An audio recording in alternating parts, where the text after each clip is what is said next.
You give everything you've got, but no one values it. That was the life of Milo, a donkey who worked hard almost his entire life, yet was mistreated and despised by his owner. But when everything seemed lost, God heard his cry, and his destiny changed forever. Want to know what happened? Don't forget to subscribe for more stories like this. Once upon a time, in a valley surrounded by mountains, two donkeys were born almost at the same time, each on a different farm. One was named Rico, and the other Milo. Both were strong, noble, and from a young age they learned to work on their owner's land. Rico was lucky enough to belong to Mr. Elias, a humble, hardworking, and fair man who saw his donkey not only as a beast of burden, but as a life companion. Mr. Elias fed him well, gave him rest, and treated him with affection. To him, Rico was part of his family and part of his livelihood. Milo, on the other hand, did not have the same luck. His owner was Mr. Garrick, a harsh and selfish man who saw animals only as tools. Milo was never short on work, but he was always short on affection, care, and rest. While Rico received words of encouragement, Milo only heard shouting and felt the heavy weight of indifference. As the years passed, the two donkeys became friends through the wire fence that separated the two farms. At nightfall, when the countryside fell silent and fireflies lit the meadow, you could hear their soft voices as if they had been old friends their entire lives. "Good night, Rico," Milo said with a tired sigh. "I'm happy for you, brother. Every day I see you stronger and happier. You can tell your owner takes good care of you." Rico answered humbly, "Thank you, Milo. Mr. Elias treats me kindly, and I do my work with a willing heart. It's not a perfect life, but I feel grateful. And you? How was your day?" Milo lowered his head and murmured in a dim voice, "Oh, Rico, my life isn't like yours. Mr. Garrick makes me work from sunrise until the sun disappears, and I never receive a word of encouragement or a fair rest.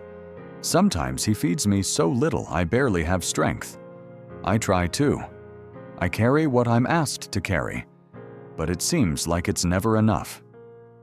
Rico looked at him with compassion and replied, "Brother, your effort isn't wasted. Maybe your owner doesn't see it, but God does.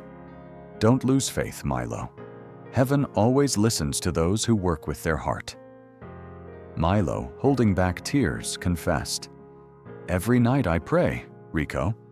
I ask God to give me an owner like yours, someone who sees beyond my exhausted back, someone who understands I'm not just a pack animal, that I have a soul too, that I feel too.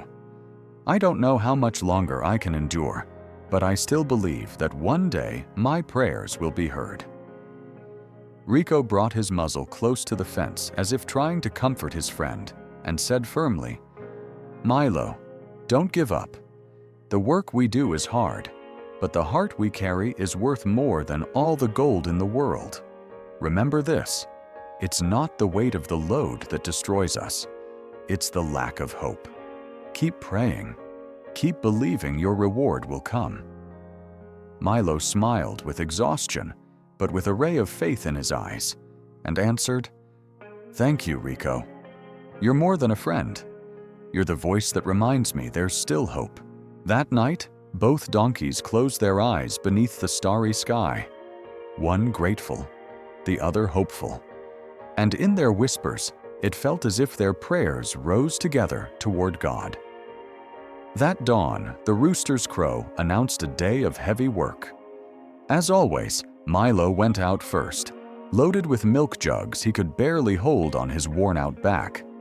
Beside him walked Mr. Garrick, impatient and ill-tempered, his eyes fixed on the road.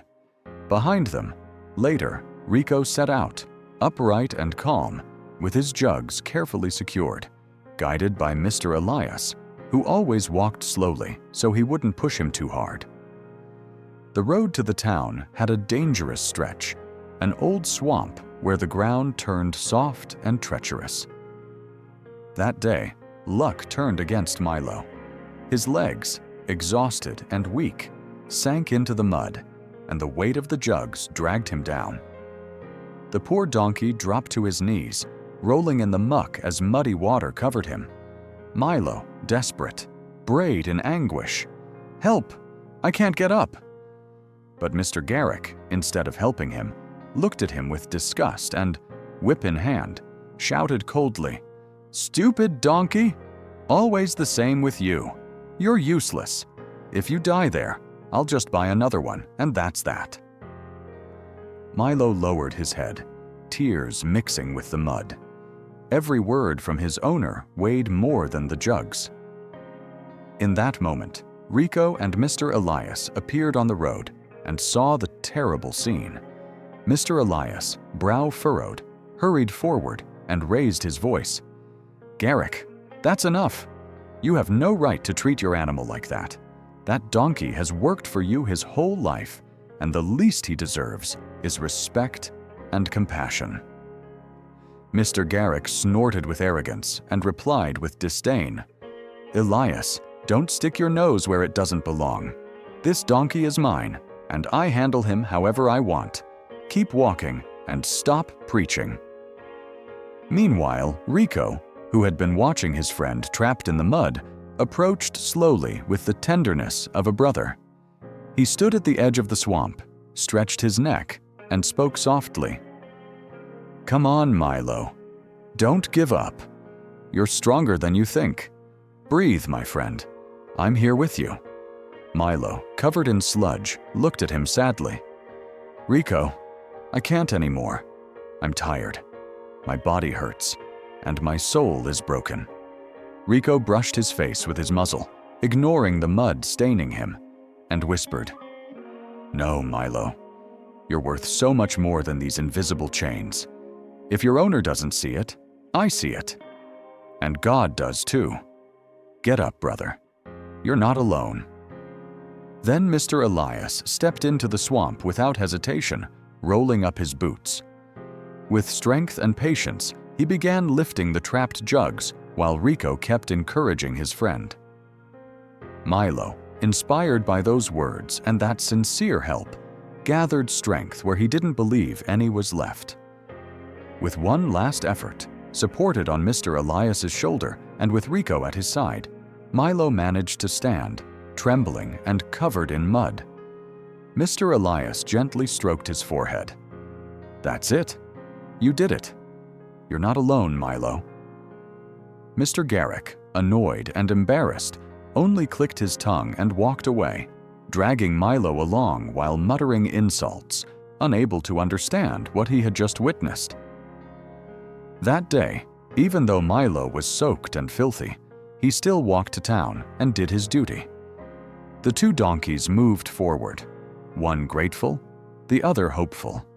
And as they carried the milk, you could see in their eyes that the true weight of work becomes lighter when there is friendship, respect, and love.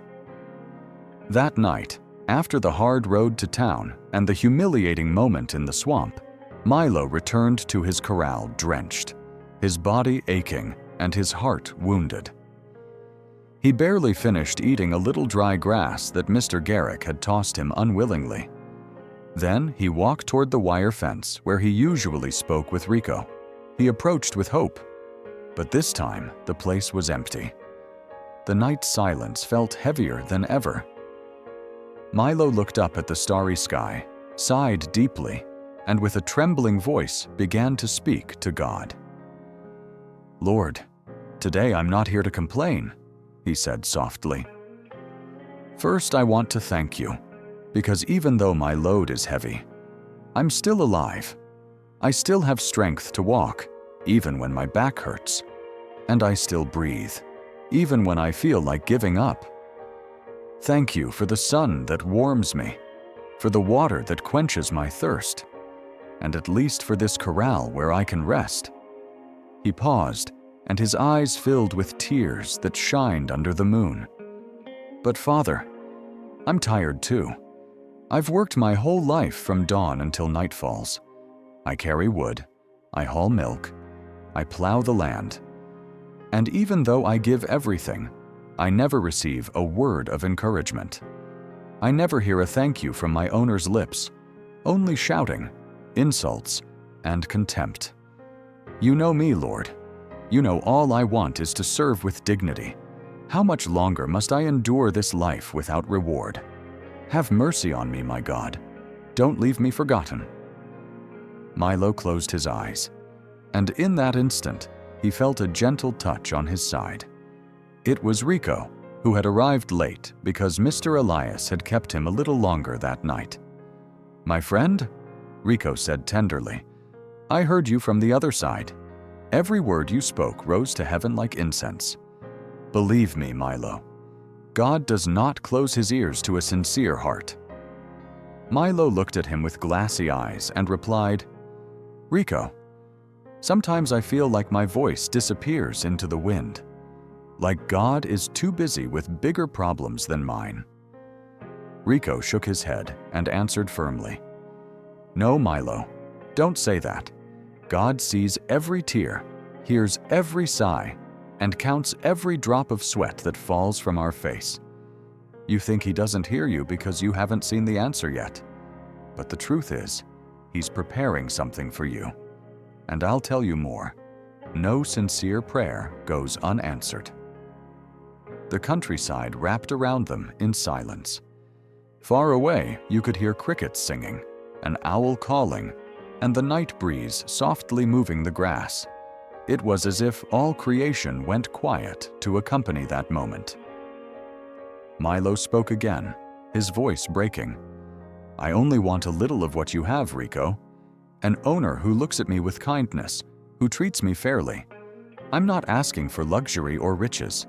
I just want to work and feel like my effort is worth something." Rico stepped closer until his forehead touched Milo's, like two brothers giving each other strength. "Brother, your reward will come. Don't lose faith. Today's mud does not define your life. I'm here, and as long as God allows it, you'll always have a friend who reminds you you're not alone."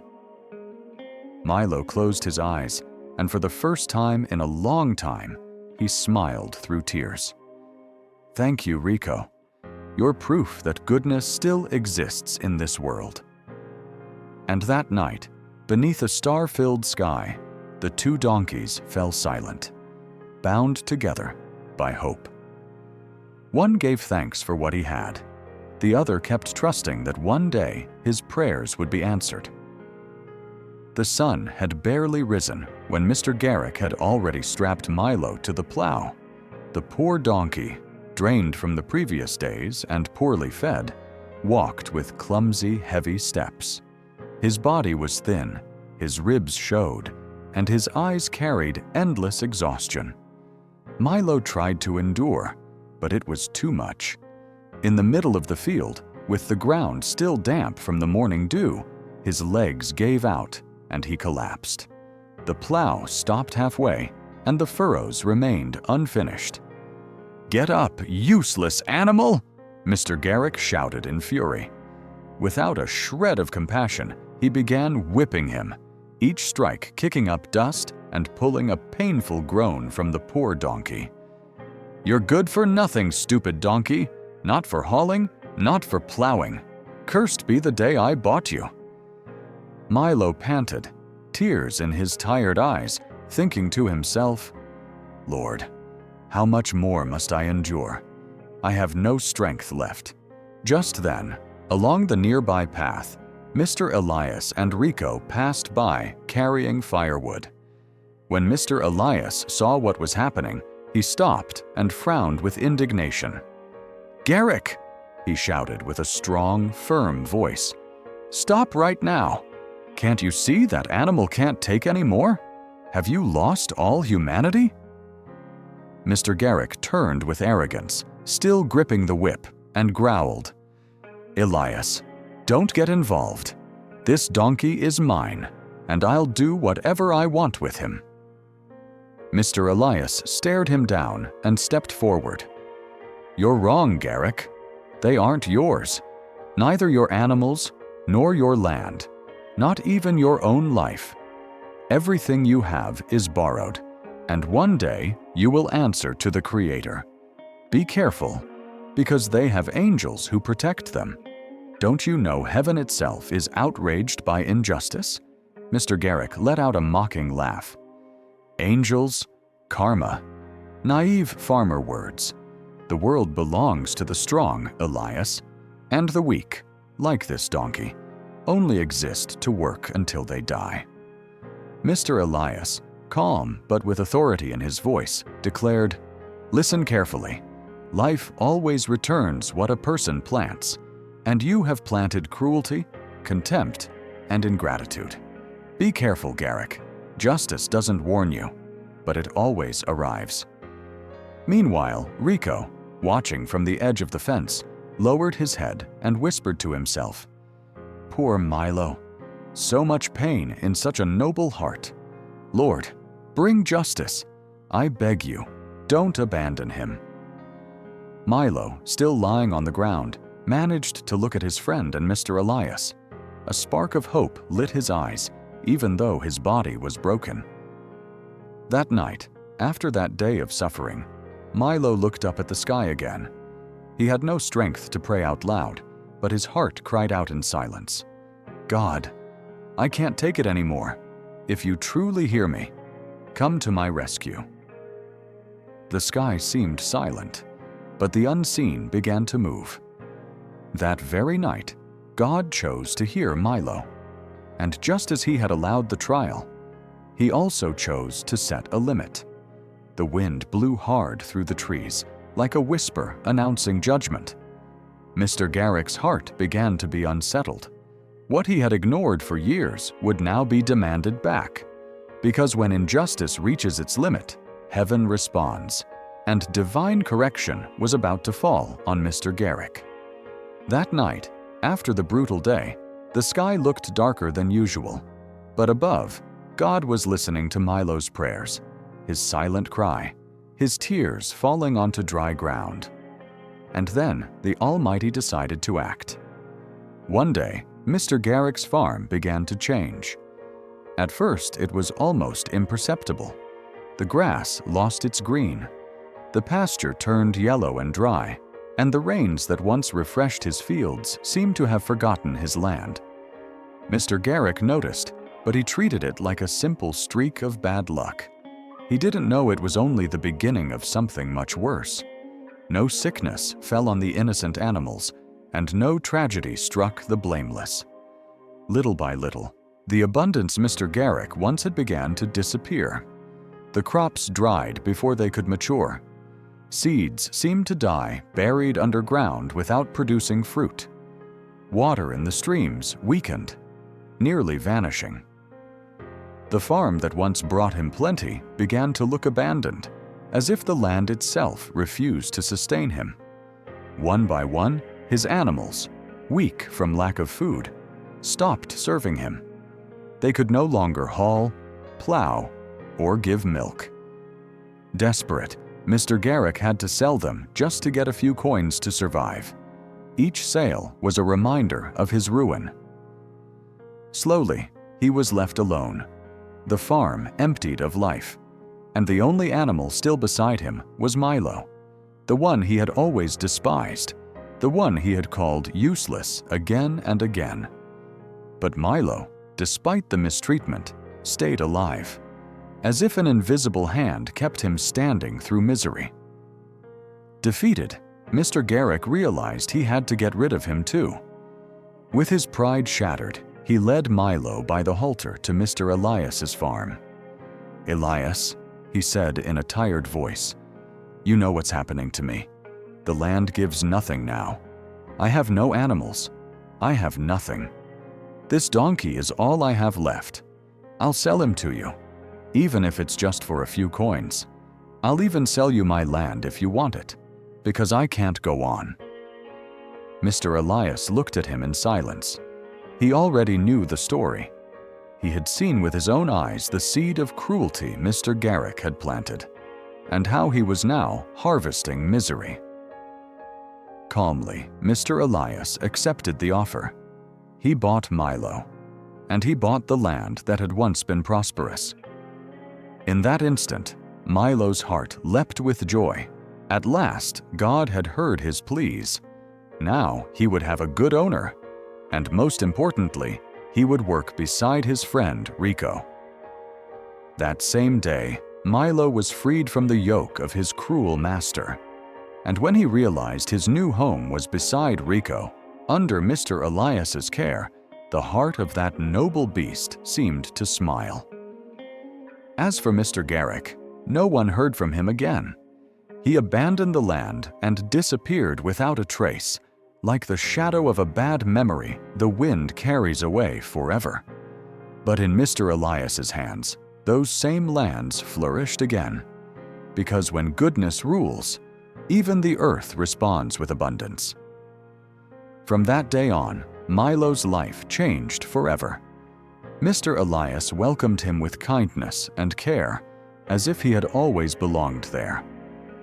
The first thing he did was give him rest, good food, and vitamins to restore the strength that cruelty had stolen from him. Soon, Milo felt his lost energy return. His muscles strengthened, his coat regained its shine, and in his once dim eyes, the spark of hope was reborn. In the green fields of the farm, Milo and Rico ran free. No whips, no insults, no chains of abuse. They ran together through fresh grass, breathing the clean air of freedom, while the other animals watched with admiration. It was as if the joy of those two donkeys became contagious, and the whole farm began to vibrate with a new harmony. And when it was time to work, they worked with love. Milo no longer carried his tasks with fear or sadness, but with pride and gratitude. Alongside Rico, he carried milk jugs to town. They plowed fertile soil and hauled firewood. But this time, everything was different. Their effort did not go unnoticed. Mr. Elias always found a way to reward them, whether with words of appreciation, a gentle pat on the back, or the best grass in the stable. They were not just work animals. They were valuable companions in their owner's life.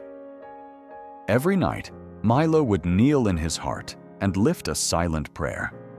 He thanked God for rescuing him, for hearing his cries when everything seemed lost, and he asked for strength to keep honoring the second chance he had been given. As an ancient wise saying teaches, the one who works deserves fair reward, and the laborer is worthy of what he has earned.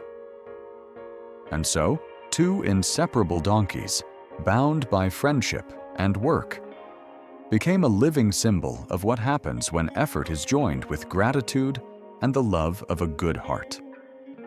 And although Milo never forgot the long, painful days he lived under Mr. Garrick's yoke, he understood those wounds had led him to the destiny he always dreamed of: to work with dignity beside his friend Rico, under the care of a just man. Friends, if you made it to the end of this video, like it, share it, and subscribe for more stories. And remember, there are more stories on your screen. Thank you so much. See you in the next one.